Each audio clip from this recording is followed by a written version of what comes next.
Bonjour à tous et bienvenue sur la Web TV de la 32e édition du Forum Rhône-Alpes. Aujourd'hui, nous avons l'immense plaisir de recevoir Monsieur Éric Morin-Comme, directeur de l'INSA de Lyon. Bonjour. Et nous retrouvons Monsieur Yassine Benjeloun-Touimi, président de l'association Forum Organisation. Bonjour messieurs. Bonjour. Donc une première question peut-être pour débuter cette interview. Selon vous, comment les relations entre grandes écoles et entreprises forment les ingénieurs de demain ? Bien, il est fondamental que les entreprises soient présentes à tout moment de la formation, dès la première année pour nous, jusqu'à la 5e année, puisqu'elles vous permettent d'abord de comprendre ce que vous voulez faire dans votre carrière, d'essayer différents secteurs de l'industrie ou différents types d'entreprises, des petites entreprises, des grands groupes. Et il est important que vous ayez cette expérience de vécu au sein d'une entreprise pour vous prononcer. Est-ce que vous préférez aller dans telle ou telle branche, dans tel ou tel domaine. Et donc pour nous c'est fondamental. Et c'est pour ça que je suis ravi d'ailleurs d'être là et que ce que vous faites tous les ans est remarquable, puisque un grand nombre d'entreprises viennent ici, viennent recruter nos étudiants, que ce soit pour des stages, très peu pour les stages de première année, mais beaucoup pour des stages d'ingénieurs, voire des embauches. Et c'est important que ce dialogue, il existe vraiment à tout moment de la formation entre la première et la 5e année pour vous permettre, à vous êtes en 3e année, de faire vos choix et de mieux éclairer vos choix futurs. Oui, très certainement. Et justement, par rapport à tout ça, quels sont les dispositifs qui sont mis en place par l'INSA pour pouvoir favoriser l'insertion professionnelle des étudiants ? Alors d'abord, c'est autour du métier du diplôme d'ingénieur, nous avons l'obligation que vous ayez au moins 14 semaines en entreprise. En général, c'est 28 semaines, c'est au minimum 28 semaines aussi d'expérience professionnelle durant les 3 années du cycle ingénieur. Donc ça, c'est pour avoir l'obtention, la capacité à vous délivrer le titre d'ingénieur diplôme national français. On a cette agence externe qui s'appelle la commission du titre d'ingénieur qui vérifie cela. C'est un peu une exception dans le paysage européen et même international, cette obligation de passer du temps en entreprise pour récupérer le diplôme d'ingénieur. Donc ça, c'est la première chose. Chaque département ensuite, en fonction des spécialités, a une certaine latitude pour savoir est-ce qu'il faut faire un gros bloc de 6 mois, est-ce qu'il faut faire plusieurs stages au cours de la scolarité des 3 années. Ça, on le laisse à l'appréciation des départements et de l'expérience. Et puis aussi le dialogue avec les employeurs.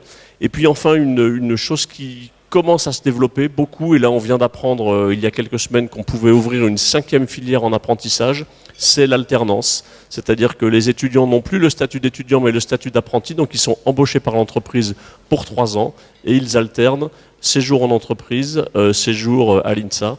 Et ça aussi, ça fait des parcours très très intéressants et très très différents. Oui, ça c'est sûr. D'ailleurs, pour parler de l'INSA, 2017, c'est quand même une année très importante. On fête cette année les 60 ans de l'école. Quel bilan pouvez-vous faire à cette occasion ? Bien, l'INSA, qui était il y a 60 ans un modèle un peu disruptif dans l'enseignement supérieur français, avec un modèle post-bac qui n'existait pas.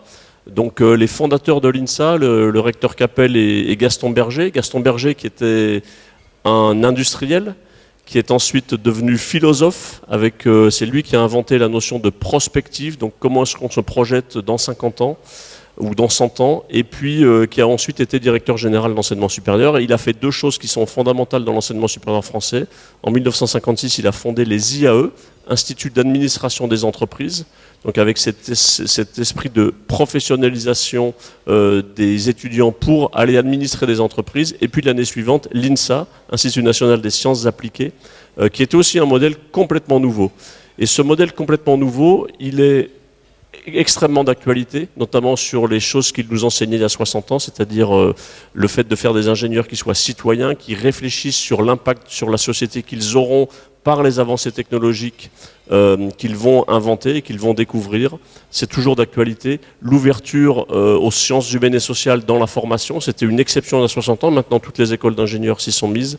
L'ouverture à l'international, à la diversité sociale, à la diversité culturelle, religieuse, internationale. Donc tout ce qu'on essaye de développer à l'INSA, on le doit à nos fondateurs. Et aujourd'hui, on voit que toutes ces thématiques-là sont extrêmement d'actualité et elles sont fondamentales pour les entreprises. C'est vraiment les entreprises qui recherchent ces compétences d'ouverture, d'adaptabilité de nos ingénieurs et de vous en tant que futurs diplômés. J'avais un petit point à rajouter par rapport à ce que M. Moracom vient de dire. Donc effectivement, en fait, si aujourd'hui sur notre salon on arrive à accueillir tant d'entreprises, donc 175 entreprises, c'est parce que justement le diplôme INSA est devenu reconnu, il a une certaine image, une certaine qualité. Donc nous espérons que le diplôme INSA sera largement représenté cet après-midi, comme l'a été hier. Donc aujourd'hui le forum et l'INSA, donc c'est deux choses qui sont un peu complémentaires. Donc le forum, ils vendent l'INSA, ils vendent le diplôme INSA, ils le mettent en avant. Et INSA, bien sûr, avec ses profils de qualité, font que les entreprises nous font confiance encore une fois cette année. Donc nous espérons encore une fois que le diplôme INSA soit mis en avant et que les étudiants de l'INSA puissent trouver des questions à leur projet professionnel, par exemple. Donc aujourd'hui, nous sommes dans un salon qui n'est pas seulement un lieu pour postuler, encore une fois, je le redis. C'est un lieu d'échange, c'est un lieu où il faut se poser des questions, des vraies questions par rapport à son avenir, se projeter, profiter de la présence de plusieurs entreprises pour discuter. Parce qu'aujourd'hui, il faut savoir que les offres sont tellement diverses et variées qu'on est confus, on ne sait pas, on est un peu indécis. Donc il faut vraiment discuter avec les gens du métier pour justement trouver les bonnes réponses et faire les bons choix. D'ailleurs, Monsieur Moracom, vous parliez de diversité sociale, culturelle, mais maintenant on arrive à atteindre une mixité aussi qui est très satisfaisante à l'INSA. Donc, comme vous le savez très bien d'ailleurs, le thème de notre forum cette année, c'est la journée de la femme.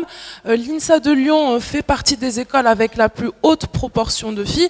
D'ailleurs, une grande fierté pour l'école. Et du coup, en tant que chef d'établissement, ma question, ce serait plutôt, est-ce qu'aujourd'hui, en 2017, inciter les jeunes filles à intégrer des formations d'ingénieurs requiert de fournir encore des efforts ? Oui, on est content là où on est arrivé, mais on n'est pas encore satisfait de ce qu'on pourrait faire de mieux. Donc pour moi, c'est fondamental, ce qu'on appelle la mixité du genre. C'est pour ça que je ne l'ai pas dit dans la question précédente, elle est fondamentale. Notre société, il y a 52% de femmes, 48% d'hommes. À l'INSA de Lyon, il devrait y avoir 58% d'ingénieurs et 48% d'ingénieurs. Ça, c'est le but. Le premier combat, c'est de battre les stéréotypes qui sont pour les lycéennes, le fait de ne pas faire d'études scientifiques ou de diplôme scientifique. Donc le diplôme d'ingénieur aujourd'hui n'est pas forcément très bien perçu par les jeunes filles quand elles sont au lycée. Donc ça, c'est notre combat. Et on le voit, on a seulement entre 27 et 29% d'année en année, sur les 5 dernières années, de candidates qui candidatent sur les 15 000 candidats bacheliers qui vont candidater. On n'a que 27 à 29% de filles. Notre principe de recrutement nous permet d'avoir un biais positif, ce qui est plutôt bien. C'est-à-dire qu'aujourd'hui, on a un peu plus de 40% de filles en première et deuxième année à l'INSA de Lyon. Mais le but, c'est d'atteindre 50. Et donc, on doit combattre ça. Et on le combat beaucoup avec des témoignages de femmes ingénieurs qui retournent d'abord dans les lycées ou dans les collèges, ou vers les professeurs, ou vers les familles, en disant voilà, le métier d'ingénieur, c'est aussi pour les femmes, c'est pas seulement pour les hommes, dans tous les domaines. Il y a un domaine en particulier aujourd'hui où on est très attentif, c'est le numérique. Et on mène des études, on vient de créer une chaire égalité femmes-hommes qui regarde ce problème du numérique avec des sociologues au niveau international qui regardent cela. La France n'est pas une exception. C'est qu'on voit que les métiers du numérique, alors l'informatique on dit, n'attirent que très peu de filles, c'est-à-dire entre 10 et 15% de jeunes filles qui sont dans ces études. Et c'est un gros problème parce que ces métiers du numérique, c'est la transformation de l'entreprise de demain. C'est la transformation de notre société et donc on doit avoir différents points de vue, on ne doit pas avoir que le point de vue masculin qui regarde cette transformation. Donc c'est un combat de tous les jours, on a fait une opération coup de poing hier sur le campus en renommant 17 bâtiments qui avaient des noms d'hommes avec des noms de femmes pour que vous preniez conscience de cela en disant c'est vrai, on parle toujours de Jean d'Alembert, de Louis Nel, enfin tous les lieux qui vous sont communs à l'INSA. Il n'y a quasiment que des noms d'hommes, sauf la bibliothèque et l'infirmerie. Voilà. Donc d'ailleurs, on les a rebaptisés avec des noms d'hommes, ces deux-là. Et c'est pour nous important que, et je me suis engagé aussi avec vous, avec les étudiants, avec les utilisateurs de ces bâtiments, de renommer d'ici la fin de l'année prochaine la moitié de nos bâtiments avec des noms d'hommes et la moitié avec des noms de femmes. Très bien. Donc juste pour revenir un peu à ce forum Rhône-Alpes, donc voilà, donc comme plusieurs grands événements qui sont organisés sur le campus de l'INSA et qui participent d'ailleurs à la renommée de l'école, c'est un forum qui est exclusivement organisé par des étudiants. Donc il faut le préciser. Considérez-vous en fait que ces activités associatives font aujourd'hui partie intégrante de la formation INSA? Bien sûr, on vous encourage. Alors d'abord à aller à vos cours et à satisfaire les demandes de vos professeurs et emmagasiner ces compétences et ces connaissances qui vous seront fondamentales dans votre future vie d'ingénieur ou future vie tout simplement. Donc ça c'est la première priorité, mais la deuxième priorité, je le dis souvent, il y a une vie de 8h à 18h et puis il y a une vie de 18h à 8h. Et l'associatif est un énorme moyen d'apprendre aussi, d'apprendre à se connaître, d'apprendre à faire confiance aux autres ou à ne pas faire confiance aux autres. Vous aurez des déconvenues dans l'associatif, vous aurez des déceptions, mais vous aurez aussi beaucoup, à la fin du forum, vous aurez aussi beaucoup de satisfaction en se disant waouh, on a réussi à faire tout ça, mais pas grâce à moi, mais grâce à tous mes collègues, à tous mes copains, à toutes mes copines, qu'on a réussi à fédérer autour d'un projet.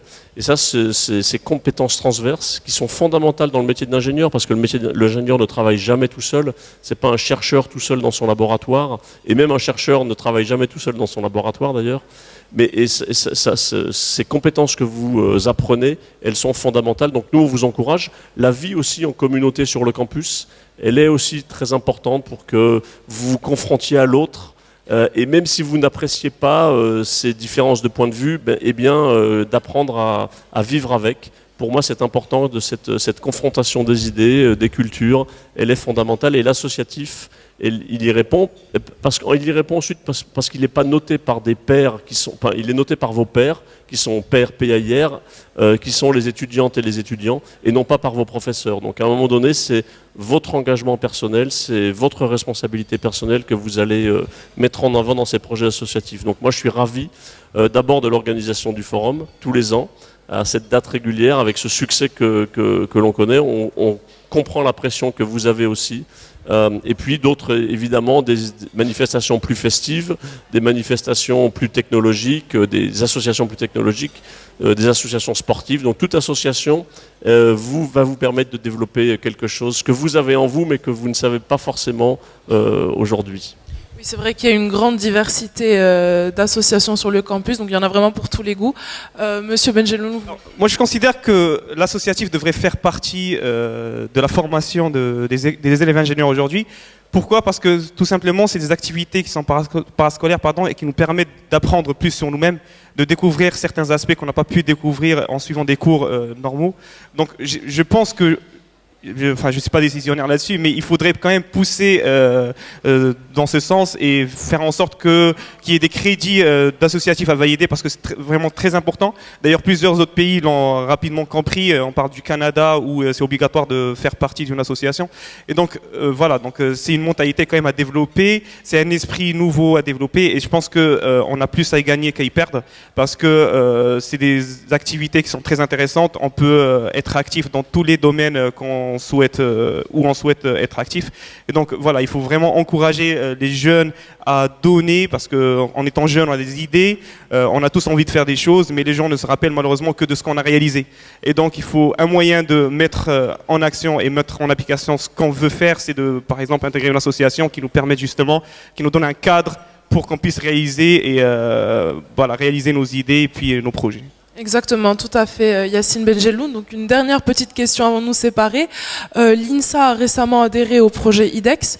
Est-ce que vous pourriez nous en dire un peu plus sur le sujet ? Oui, alors très brièvement, le projet IDEX, c'est une reconnaissance, c'est un travail qui a commencé il y a une dizaine d'années, avec un travail de regroupement et de mise en cohérence de tous les établissements d'enseignement supérieur et de recherche de la région de Lyon-Saint-Étienne.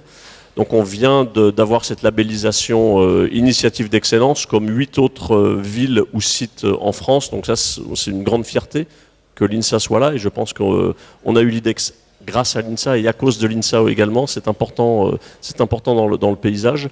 Et puis ça nous oblige à réfléchir sur la manière dont on va dépenser cet argent qui nous vient de l'État, puisque nous sommes beaucoup d'établissements publics, de mieux le dépenser ou de le dépenser de manière plus cohérente sur l'ensemble du site pour des projets de recherche, pour des projets de formation, notamment, ou des parcours, des passerelles entre différentes études. Alors pour nous, c'est l'ingénierie, c'est le management, c'est l'architecture, c'est le design. Ce sont des sujets très proches de l'ingénierie qui me passionnent, et de voir comment est-ce qu'on peut construire un ensemble plus cohérent.